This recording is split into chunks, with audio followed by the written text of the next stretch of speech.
Bom, agora nós vamos ver os fatores chaves de sucesso do BPM, que, na verdade, a gente vai perceber que o sucesso da gestão de processos está relacionado, é bem próximo à ideia da gestão como um todo, né, da gestão estratégica. Tanto é que vários dos conceitos da gestão estratégica, né, do planejamento organizacional, da, do planejamento estratégico, estão aqui contidos também, né, nos fatores chaves de sucesso do BPM. Né? Então, o alinhamento da estratégia, né, a cadeia de valor e o processo de negócio.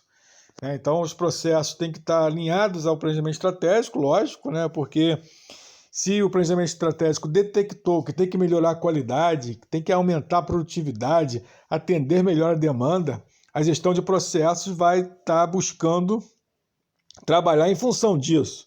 Né? Então, é uma atividade de apoio, né, para o planejamento estratégico, para alcançar aquilo que o planejamento estratégico organizacional pretende alcançar. Né? A definição de metas. Tá? Então você vai melhorar o processo, aprimorar o processo em função das metas estabelecidas pela empresa, aonde que a empresa quer chegar. Né? Outro fator é produto, o patrocínio executivo e a governança.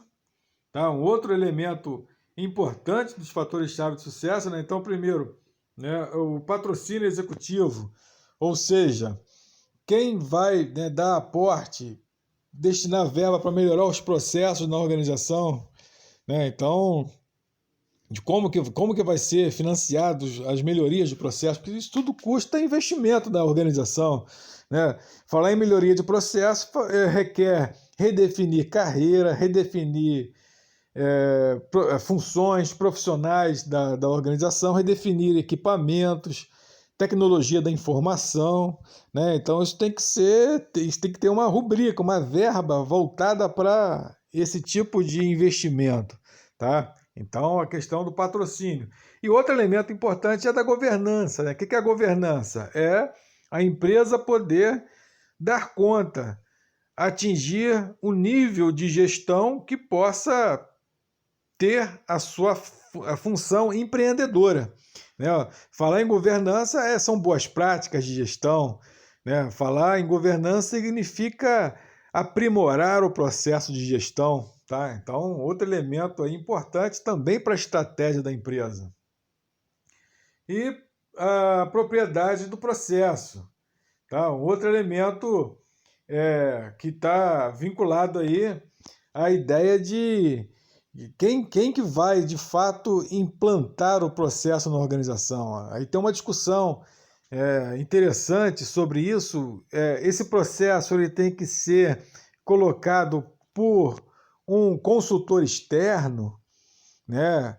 Ou por um consultor interno. Quais são as vantagens do consultor externo a fazer isso? Né? Então, aquele consultor externo ele não é tão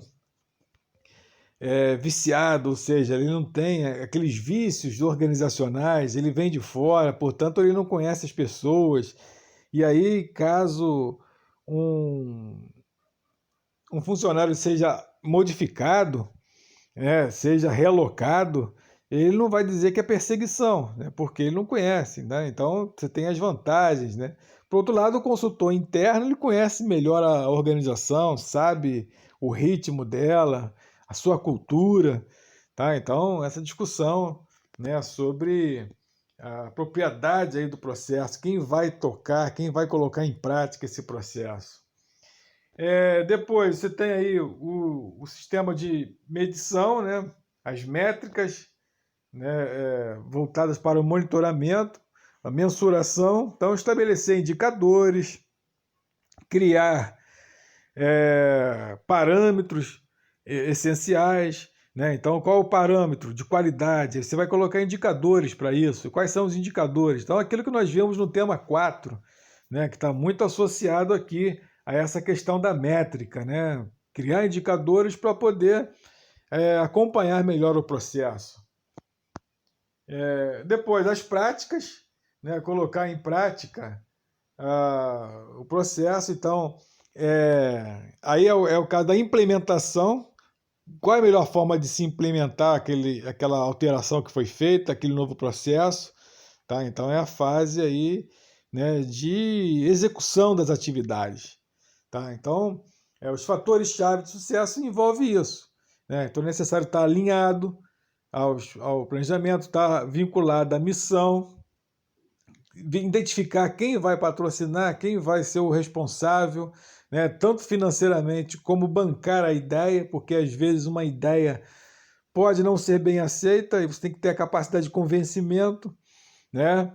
Então, são elementos aqui que formam esses fatores-chave de sucesso para um bom processo organizacional. E aí a diferença, né, entre a notação do BPMN, né, com o fluxograma. Né? Vocês estão vendo que o BPMN é um processo muito mais amplo do que o fluxograma. O fluxograma está dentro desse contexto, né? Que a gestão de processo ele não se resume apenas ao mapeamento, que é o fluxograma. Né? Antigamente se falava muito, se confundia muito gestão de processo com fluxograma. E hoje não, hoje você tem uma ideia bem clara, né, de que o fluxograma é uma ferramenta da gestão de processos. Tá? Então, por isso, né, a notação, né, você tem aí uma chamada notação BPMN, que é mais ampla. Então, é uma representação gráfica também, que eles vão chamar de notação, que é mais ampla, mais para atividades mais complexas, para os processos mais complexos. Tá? Então, ele se difere um pouco do fluxograma, que é o seguinte, a notação do fluxograma é para processos menos complexos, né? Então, é para uma atividade de fábrica, né? Uma atividade em que as atividades são bem demarcadas, né? De serviço, de atendimento, tá? Então, são menos ícones representativos, a gente vai ver aqui alguns ícones, ou seja, algumas...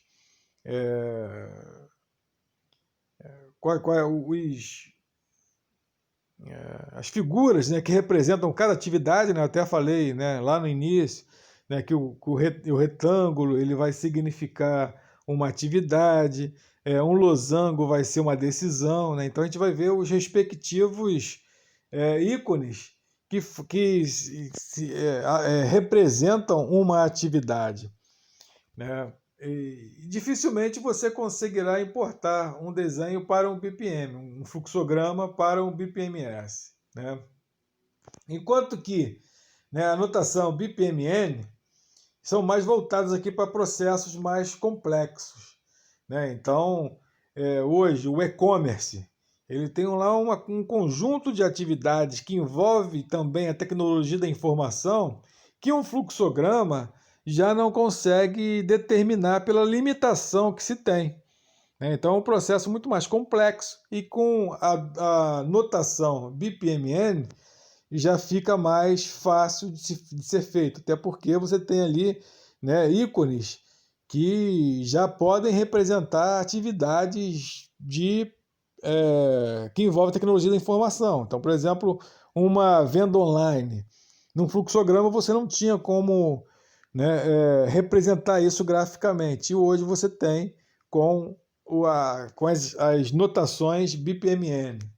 São mais ícones representativos, conforme a gente está falando, tem mais ícones, né, mais quantidade maior de figuras para você representar, porque é mais complexo, né?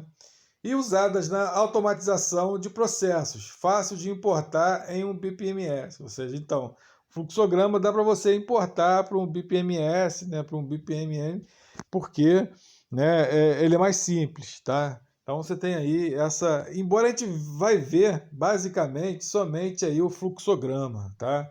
Nossa disciplina a gente vai ver aí basicamente esse conceito aqui de fluxograma, que é a representação gráfica da sequência de passos de um processo que deve mostrar as atividades, né, passo, tarefa, operações, decisões e as sequências que elas se desenvolvem, tá? Então, basicamente vai ficar assim, né? Os exercícios, as atividades que nós vamos fazer em função aí do fluxograma, tá? Então, a partir da próxima aula, do tema 7, nós vamos ver efetivamente fluxograma, né? Nós vamos ver aí as atividades, por que se faz o fluxograma, quais são as atividades de execução, quais são as atividades de decisão, o que deve ser arquivado, o que deve ser, né, repassado para um outro setor. Tudo isso pode ser representado graficamente. É o que nós vamos ver agora no tema 7. Tá bom? Então a gente finaliza agora o tema 6, tá? Um grande abraço a todos.